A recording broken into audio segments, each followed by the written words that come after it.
Hello everyone, welcome back to our channel.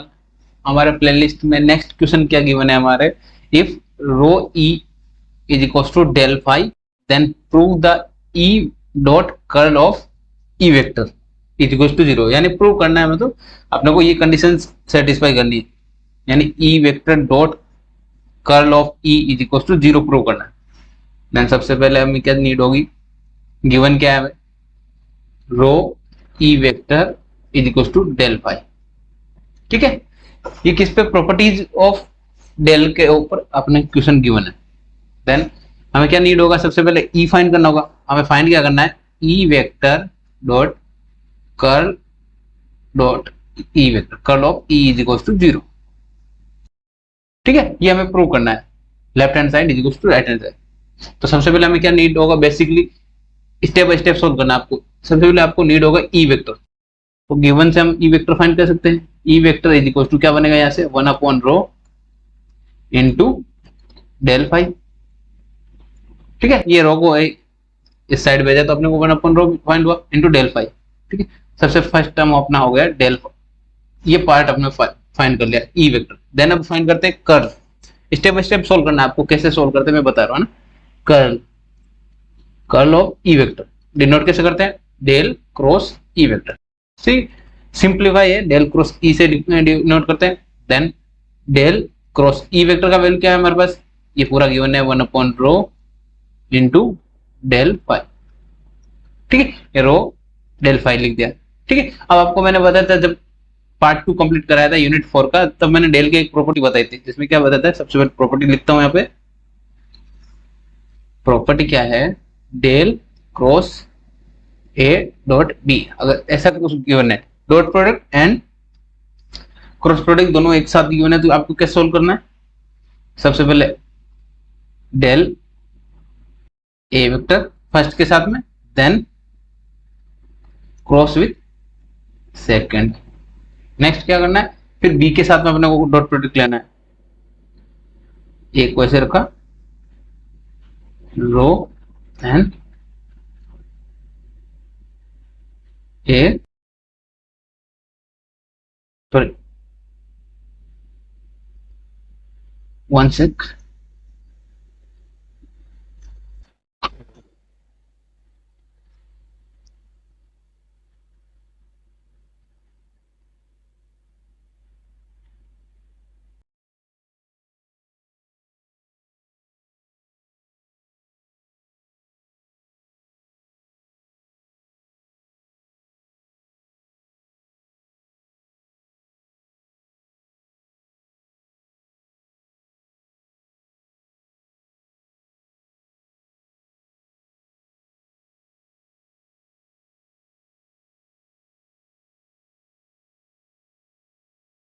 Property क्या है हमारे पास, जैसे हमें गिवन है del cross A dot B given है। ठीक है, तो आपको सबसे पहले क्या करना है, डेल को ए के साथ में लेना है, dot product, then cross with B, plus second term में क्या आएगा, आपको ए टर्म को ऐसे रखना है, क्रॉस प्रोडक्ट लेना है डेल का बी के साथ में। ठीक है, ये आपका है अपना प्रॉपर्टी है। प्रॉपर्टी में मैंने बताया था, ये प्रॉपर्टी आपको याद रखना होगा। तो यहाँ पे ए की जगह क्या है हमारे पास, गिवन क्वेश्चन में ए की जगह 1 अपॉन रो है, देन बी की जगह हमारे पास क्या है, डेल फाई। ये कंप्लीट टर्म ए की टर्म है ना, ये सिंगल टर्म है, तो ये B and A formula apply करते हैं यहाँ पे। सबसे पहले del dot A, del dot A क्या है हमारे पास, 1 upon rho, then cross with del phi, plus second term में क्या है, ए को 1 अपॉन रो रखा, देन डेल क्रॉस बी क्या है हमारे पास, डेल फाई, डेल फाई। ठीक है, अब आपको क्रॉस प्रोडक्ट में हमेशा ध्यान रखना, जब सिमिलर टर्म का क्रॉस प्रोडक्ट हो तो उसका वैल्यू 0 हो जाता है। सेम डेल डेल क्रॉस है तो क्या हो जाएगा उसका value, del cross del is equal to 0। जब क्रॉस प्रोडक्ट में सिमिलर टर्म्स मल्टीप्लाई होता है तो इक्वल टू 0 हो जाता है, and then del dot del करते तो अपना डेल स्क्वायर कंसीडर होता है। ठीक है, डॉट प्रोडक्ट में हमेशा स्क्वायर हो जाता है, देन मल्टीप्लाई यानी क्रॉस प्रोडक्ट में आपका क्या हो जाता है, वैल्यू सिमिलर टर्म को जब क्रॉस प्रोडक्ट कंसीडर करते हैं अपन तो इक्वल टू 0 हो जाता है। तो अब यहाँ पे क्या आ जाएगा, ये टर्म पूरा 0 हो जाएगा। ये 0 कैसे हुआ मैंने यहाँ बता दिया। ठीक है, देन क्या मिला हमें, curl of E vector is equal to क्या मिला हमें, डेल 1/रो क्रॉस डेल फाई। ठीक है, ये हमारे पास क्या फाइंड हुआ, कर्ल ऑफ ई। तो हमने कहां तक फाइंड कर लिया जो हमें क्वेश्चन में फाइंड करना था, ये फर्स्ट ई वेक्टर फाइंड किया, देन कर्ल ऑफ ये टर्म हमने फाइंड कर लिया, देन अब क्या फाइंड करना है, ई वेक्टर से डॉट प्रोडक्ट करना है। अब सिंप्लीफाई करना है, ई वेक्टर से take dot product with E vector, क्या बनेगा यहाँ पे, E vector dot curl of E is equal to, अब वैल्यू पुटअप करते हैं, ई वेक्टर बोथ साइड किया तो क्या हो जाएगा, ई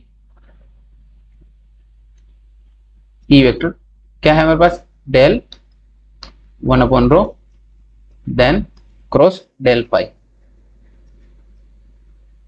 ठीक है, अब ये डेल तो सिंपली मल्टीप्लाई है, तो ई वेक्टर किसके साथ आएगा, क्रॉस प्रोडक्ट के साथ में, तो क्या बनेगा यहाँ पे, डेल 1/रो and del phi cross E vector. ठीक है, ये कौन सी प्रॉपर्टी यूज की मैंने यहाँ पे, प्रॉपर्टी भी लिख देता हूं यहाँ पे, when A vector dot B cross C, then तीन, जब आपको dot product and cross product both are given है, तो यहाँ पे डॉट प्रोडक्ट लिया था, यहाँ पे क्रॉस प्रोडक्ट लिया था, तो अपन क्या कर सकते हैं, इंटरचेंज कर सकते हैं, क्या कर सकते हैं इंटरचेंज में, B vector dot C cross A vector. Cyclic interchange ही आपको पॉसिबल करना है कि आप दो पोजीशन पे चेंज करना होगा, अगर एक पोजीशन चेंज किया तो आपको यहाँ माइनस सिंबल यूज करना होगा, माइनस सिंबल यूज करना, लाइक आपने सी क्रॉस बी वेक्टर किया तो क्या करना होगा, आपको यहाँ पे माइनस साइन मल्टीप्लाई करना होगा। ठीक है, और यहाँ पे साइक्लिक में क्या हो जाए, ए को हमने यहाँ पे पुटअप किया first time, then C B को यहाँ पे पुटअप किया, तो 2 टाइम्स हमने चेंजेस किए, 2 टाइम चेंजेस किए तो माइनस और माइनस प्लस हो जाएगा। ठीक है, ये मैंने यहाँ पे प्रॉपर्टी यूज की, यहाँ पे डॉट प्रोडक्ट को मैंने यहाँ क्रॉस प्रोडक्ट में भेज दिया, तो यहाँ पे सिमिलर डेल फाई का वैल्यू क्या कहता है, क्वेश्चन में गिवन था, del phi is equal to rho V del 1/रो, यहाँ पे क्या आ जाएगा, rho into E vector cross E vector, same formula, when both same vector is multiply या cross product then equals to 0, तो क्या हो जाएगा यहाँ पे भी, ये टर्म 0 हो जाएगा, 0, तो क्या फाइंड करना था हमें, E dot curl of E vector is equal to 0, ये हमने प्रूव करना था, हैंस प्रूव।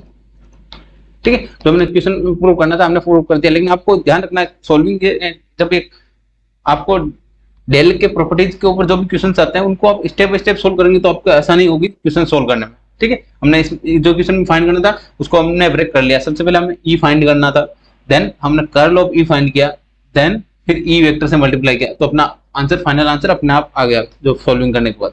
ठीक है, होप आपको समझ में आएगा, जो भी चैनल पे न्यू है चैनल को सब्सक्राइब करके रखें और प्लेलिस्ट के जो नेक्स्ट वीडियोज है उनमें विजिट करते हैं। Thank you.